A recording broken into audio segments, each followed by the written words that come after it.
Hello, and welcome to the Godly Playroom at First United Church.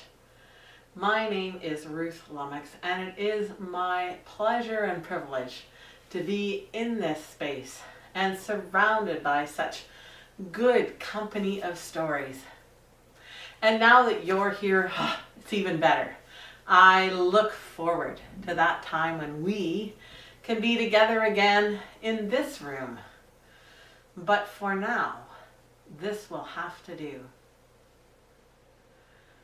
I wonder what you need to be ready today to enter into this story.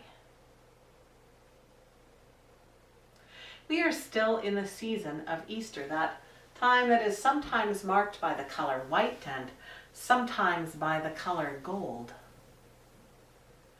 It is a time when the disciples, those first friends of Jesus, were coming to know him in a new way. But they were still very sad. And we know a bit about what that's like. We too are in this new way of being together that we thought would be over and done by this spring. And yet here we are. And we are starting to realize that we have to figure out a new way of being a godly playroom, of being church together, of being community and friends together, in ways that keep one another safe, in ways that don't just think about what's good for me, but that also think about how my actions might affect others. And that's not really a new way. That's what those first disciples were being called to think about. Not just their own sadness, their own harsh or difficult reality, but how their actions could begin to affect others, to bring about goodness in the world. As some wise person once said, there are few hurts that love can't heal. So, maybe you just need to settle into that knowledge that you are loved. Whoever you are, wherever you are, whatever you've done. God loves you. And there are people who love and care for you. Sometimes even when we can't see them. And so we remember that just as the stories surround us in this room, we are surrounded by that great cloud of love. You might want to find a candle to light to help you focus and to remind you of that love. You might want to find something for our feast or for your own art material, your work later. Doesn't have to be fancy, just needs to be something that might engage your spirit in response to today's story. And know that you can pause the video at any time if you need to go and get something or go to the bathroom or do what you need to do to be well. Did I say who I was? I'm not sure. My name is Ruth, and I get to be in this space almost every week. And I look forward to the day when there are other people here to tell stories again. Sometimes for me, and especially lately again, it feels like I just need to recenter on my breath. And so to take a few deep breaths in through my nose and out through my mouth, and just let my face relax a little bit and my shoulders roll and relax a little bit.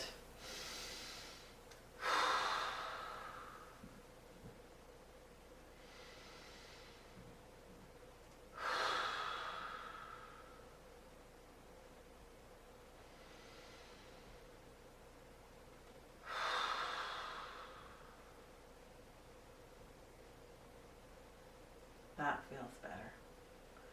There's been a lot going on in our building, in our our study groups, in the worship times.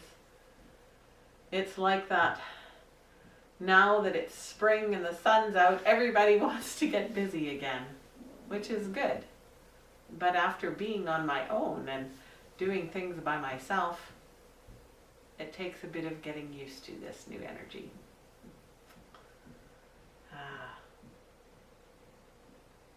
But the light reminds us that we are never alone. We remember that once there was someone who said such amazing things and did such wonderful things that people began to follow him.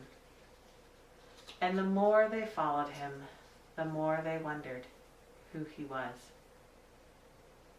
And one time they just had to ask him, "Who are you?" And one time, when they asked him that question, he said,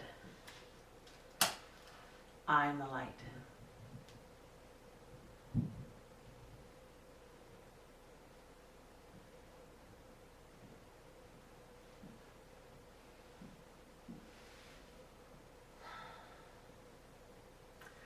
And the light continues to shine, even when we can't see it anymore. I'm going to put this candle up on the shelf and get the story ready. You can pause the video and get your own candle set up if you want, or go and find your feast or your work materials, and I'll see you back here shortly. This is the Sea of Galilee. Well, it's not the whole sea. We couldn't fit all that water in this room. At least I hope I never see that much water in this room. But so many important things happen along its shores or on its waters that we need a bit of it to help us with our stories. And this is enough.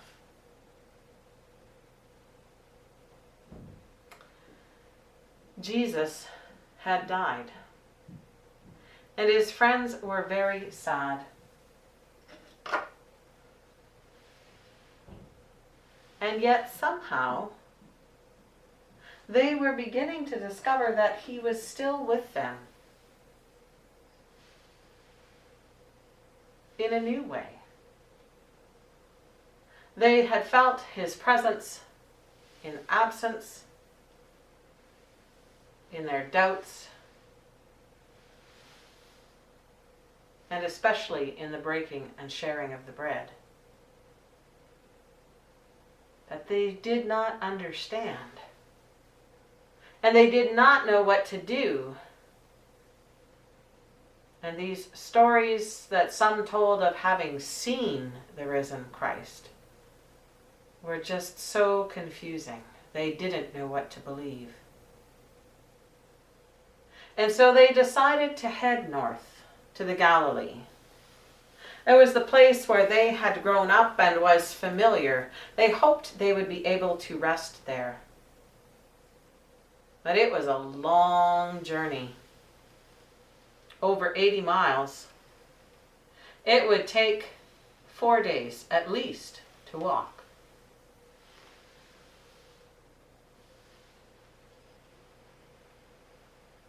But they were familiar with that countryside.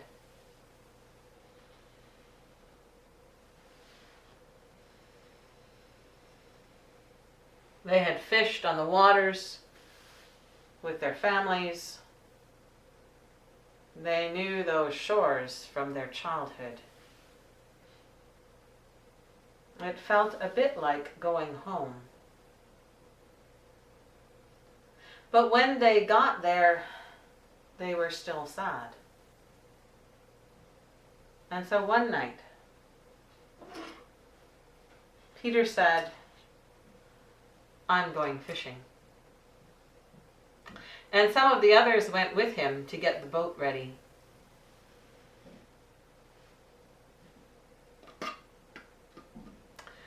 They pushed the boat into the waters, and they felt the sail fill with wind as it moved out onto the Sea of Galilee. They threw their nets into the water, and they fished all night, and they caught nothing. Still the rocking of the boat and the waves, the smell of the salt air and the nets and the sound of the waters against the boat were comforting. It felt like they were home. The sky began to turn pink and then blue, and then they could see someone standing on the shore, but they couldn't tell who it was. And they could see there was a fire. They could smell some of the smoke and see the glow of the coals as it burned.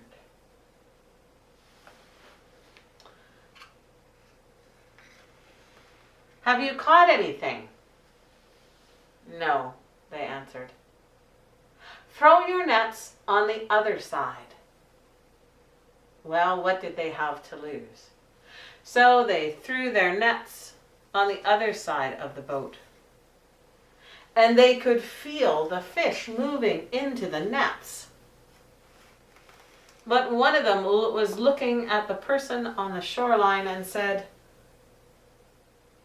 "It's the Lord." And Peter jumped into the water, and he splashed and swam his way to shore and scrambled up on the beach. And the others brought the boat to shore, dragging the nets with them. They were so full of fish.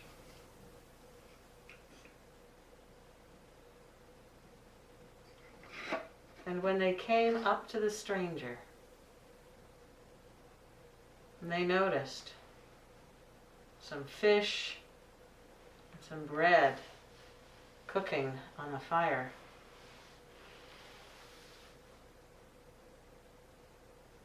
It was Jesus.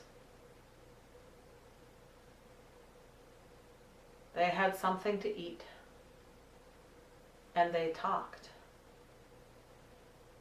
And there was something very comforting in the taste of the bread and the fish and the smoky smell from the fire. And after they had eaten all they wanted, Jesus called Peter. And he said, "Peter, do you love me?" And Peter said, "Of course, you know that I do. Feed my sheep." A second time, Jesus asked, "Peter, do you love me?" "Well, yes, you know that I do. Tend my lambs." "Peter, do you love me?" Peter was a little hurt that Jesus had to ask him again, but "Yes, Lord, you know everything. You know that I love you." "Tend my sheep." And then he said, "Follow me."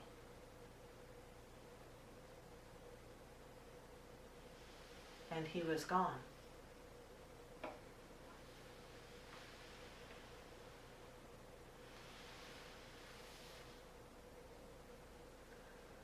I wonder what will happen next.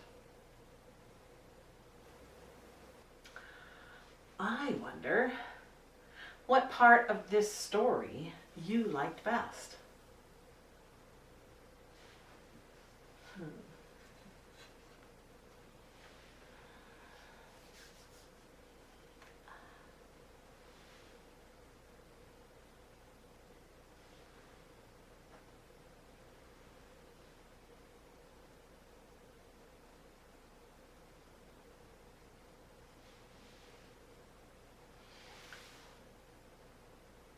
I wonder what the most important part of this story is.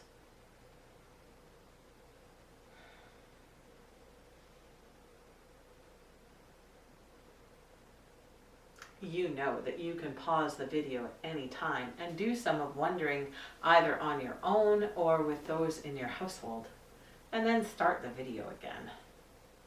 Sometimes these questions take us in all kinds of different directions.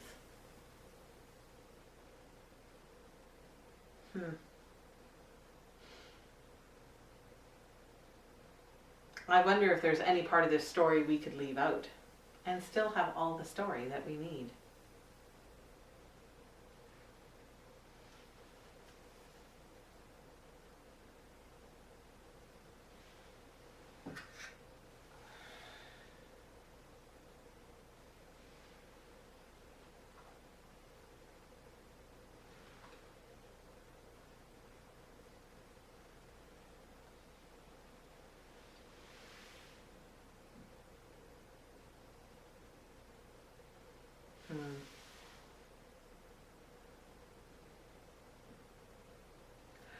I wonder where you go when you feel sad. Or what feels like home to you.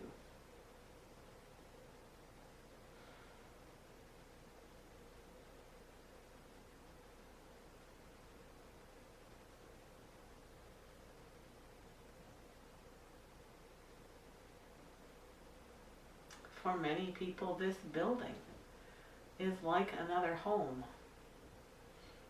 And when families gather for funerals or we gather in worship, there is an opportunity to be sad together and to know that we're not alone.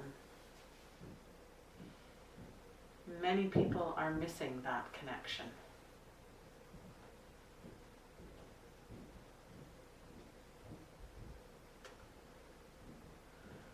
I wonder if you've ever gone fishing.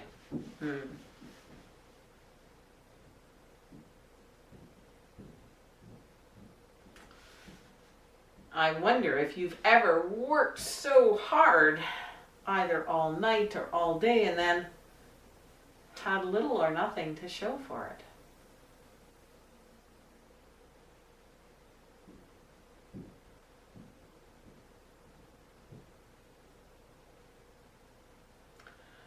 I always wonder, how did they know?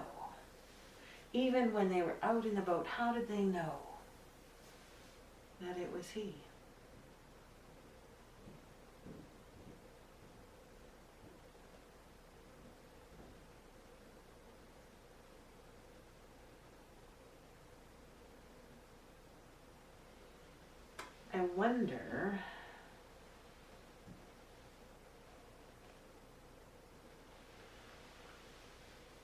I wonder what Peter felt like when Jesus asked him 3 times, "Do you love me?"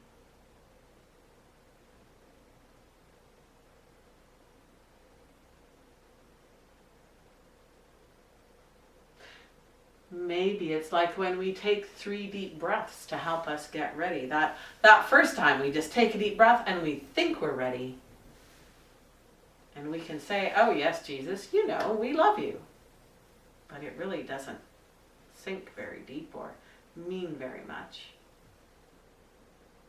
And then that second time we kind of, oh, yeah, there is a little bit more work here to do.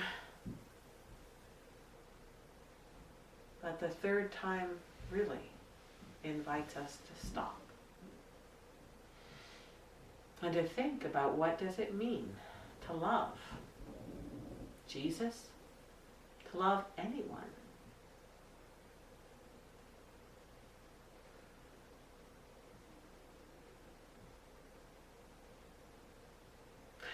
I wonder who those sheep are that Jesus asks Peter to tend and feed.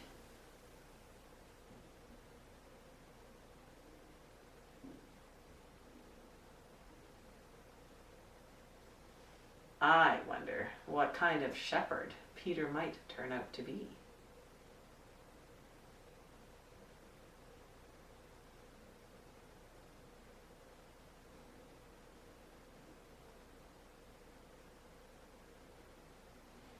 sometimes it's hard enough to look after ourselves, let alone others.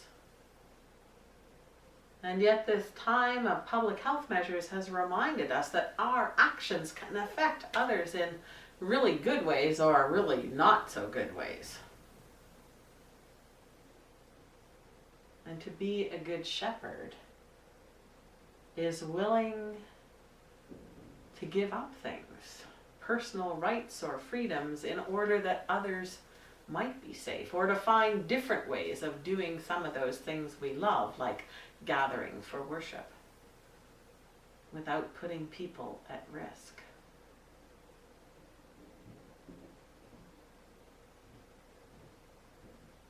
Could tending the sheep be as simple as wearing our mask whenever we're in public?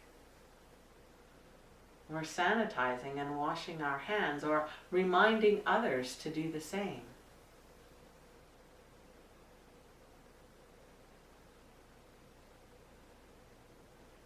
I definitely think tending sheep also is caring for them, and so if someone says or does something that upsets us, we don't just get mad. We stop maybe and take that deep breath.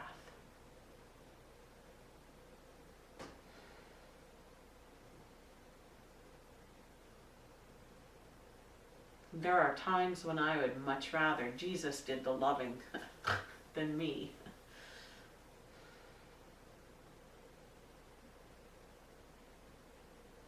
But if I'm serious about following, and most days I am,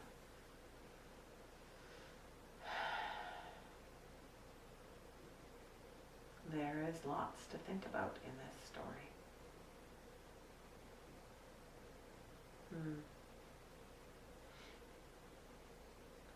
I'm going to put it away. And while I do that, you might start to think about what you want to do in response to it. What materials might you have at home?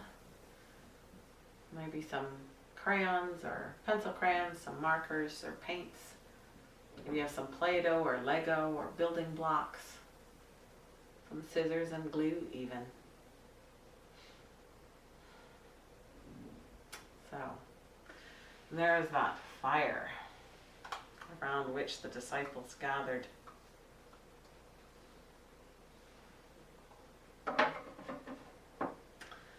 And the boat that they went fishing in.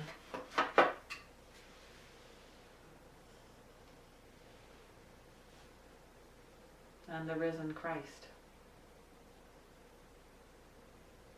who still comes to us and asks, "Do you love me? Do you love me?"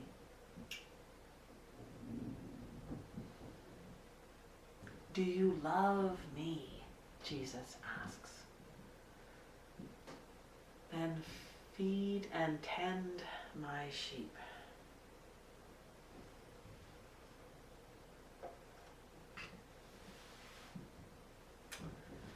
And some of Jesus' friends, Peter and Thomas, Matthias, Andrew, James and John, Mary, Thaddeus, Judas, so many friends who followed and loved, and through whose stories we continue to enter into this mystery that is Easter, and coming to know Jesus in a new way.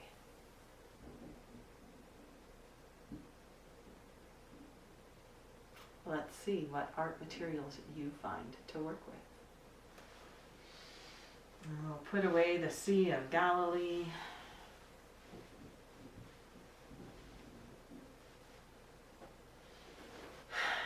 Welcome back. I found an assortment of things today. Maybe because it is getting a little warmer and I'm looking forward to being outside more and the sidewalks are bare, I found some chalk. And maybe you want to do some messaging out on your sidewalks, just to remind people that they're loved, that it's okay to be sad. I wonder what messages you might write for the people that walk by your house or your apartment or wherever you live. You might even like to come and write a message on the chalk on the sidewalks outside the church, and that would be okay too. But I also got some dark paper. I thought the chalk might show up a little bit better on that. And I got a piece of heavy paper in case I decide to use some water with the chalk.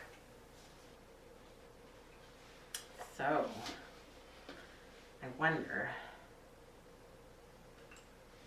think about those disciples who started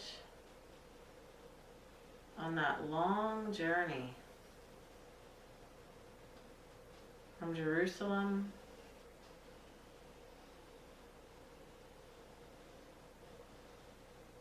to the Galilee. And sometimes when we grieve, we just want to go straight from point A to point B, from feeling sad to feeling happy again, but it doesn't work like that. And sometimes we find ourselves wandering off into the strangest thoughts or emotions. And we might meet some other people.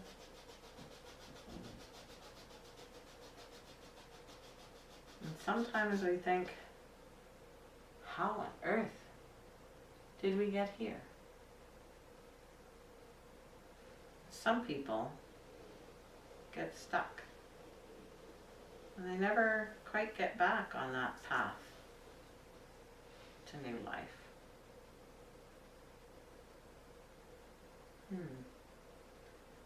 I wonder what choices you've made to help you follow a path from feeling sad about something to feeling ready to enjoy life a little more.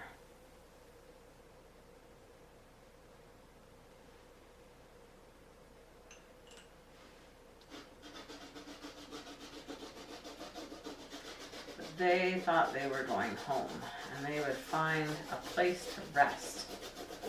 Some of those, maybe we call them the green pastures that Jesus talks about in that psalm. Along the shores of the Galilee. Sometimes it gets so rough and wild all in an instant.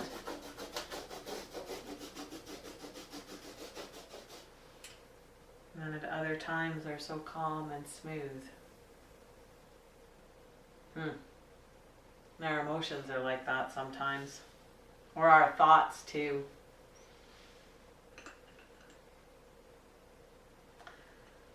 And Jesus' friends thought, if they could just do something that they were familiar with, they would take the boat out.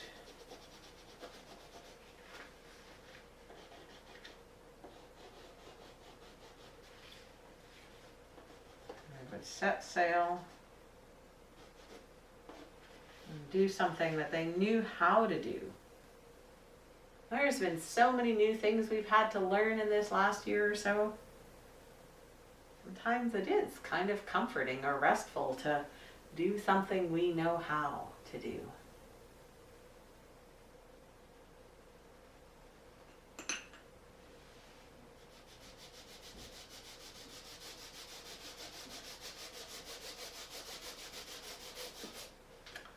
Things have changed.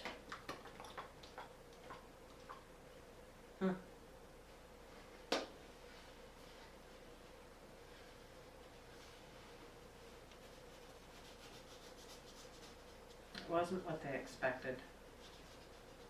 That stranger on the beach.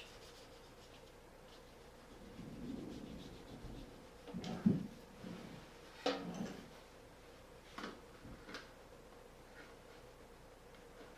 had a bit of a fire going. and fed them some bread and some fish.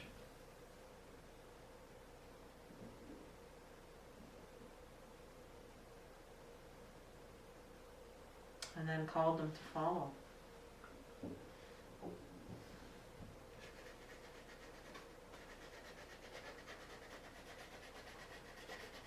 To create a new path.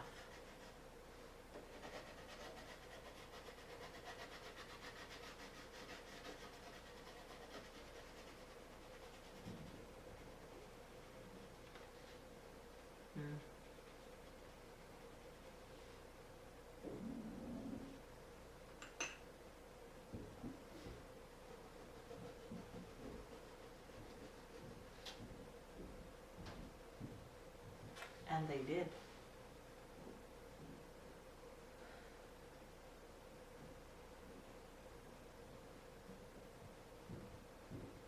You might want to stop the video and do some more work on your own. Or maybe you've already stopped it and you're just coming back to join us.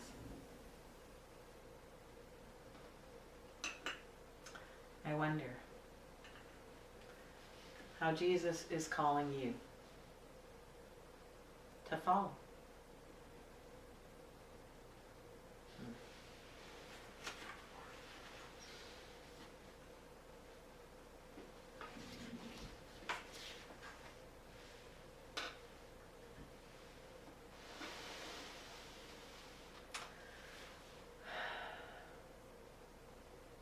You're welcome to pause the video again if you want to get your feast things ready.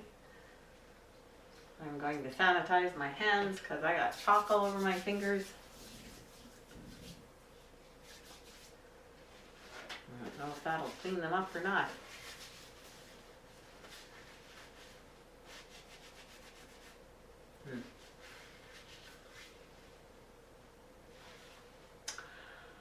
And then we could say our prayers together to give thanks. Did you know that in some Indigenous or First Nations languages, there is no word for please? Because it's understood that food is always meant to be shared and that people only ask when it's necessary. But there are many, many words for thank you. So, wonder if you want to sing, or to pray out loud, or to pray in silence, or to imagine yourself holding hands around this circle. And so I'll start us off with a deep gratitude for the beauty of spring in all its muck and water and surprise snowstorms and birds singing and the freshness of the air. And for this time together. Thank you, God.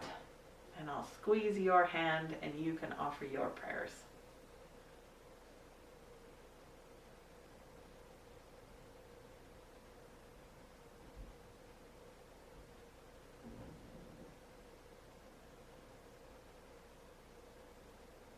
And whenever you're finished, you can squeeze mine, and it'll be time to feast. Well, I did find a few things today. Some water, because it seems like it's been a little dry around this building. And the ever safe crunchy crackers are here.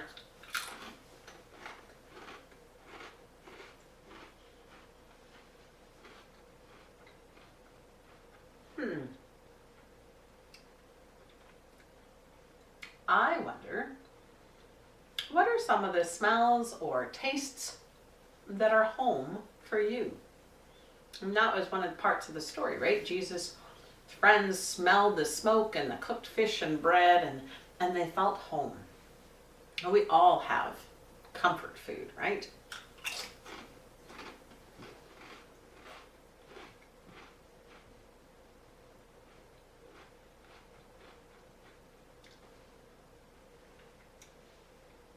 I wonder,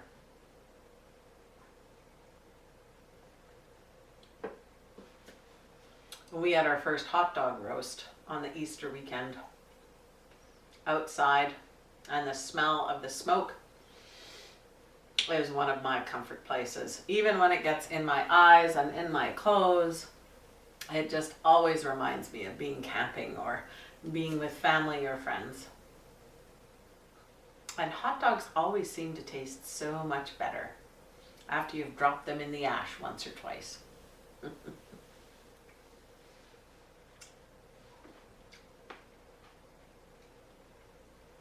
And we're coming up on Camping Sunday,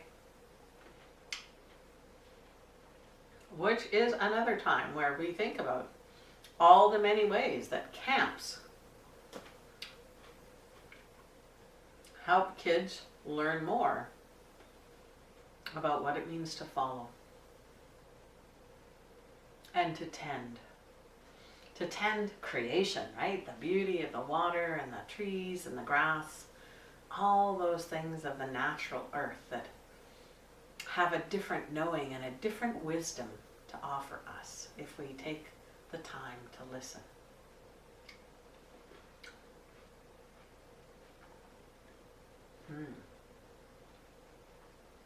So maybe that's what you'll do this week. Just think about how creation tends you.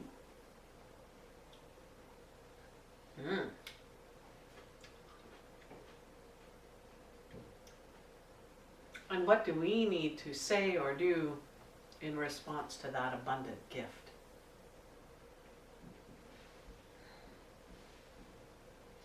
With the goodness of creation, God feeds us, body and soul.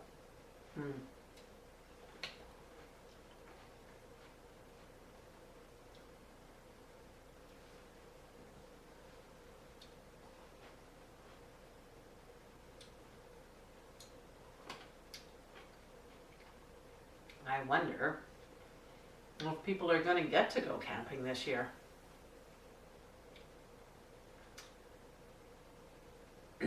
I know some of our youth really missed being able to go to camp last year. And I know many of the church camps struggle because without campers, they don't have the income needed to keep all their buildings and their property in good shape. And yet we trust that eventually we will be safe to be together again.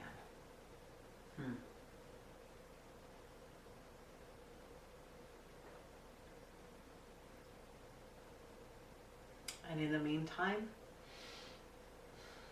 we need to look after one another. Better, perhaps, even than we have been doing.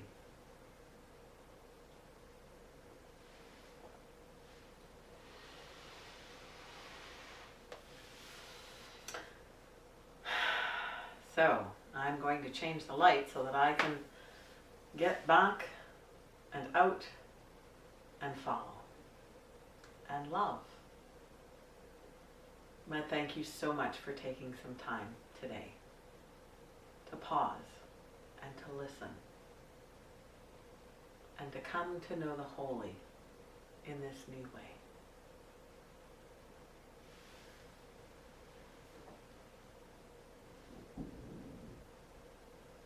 It's a very large candle right now.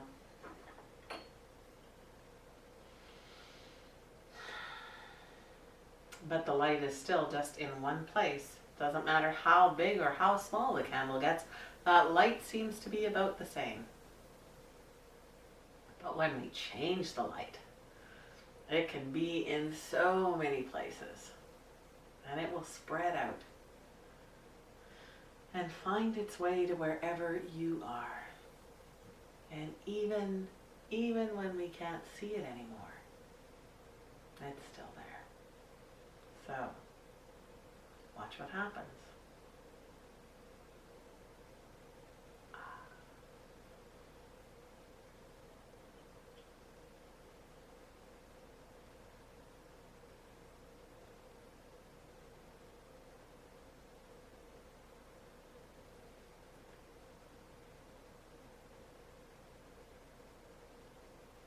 God bless. Be well. and look after one another until we meet again.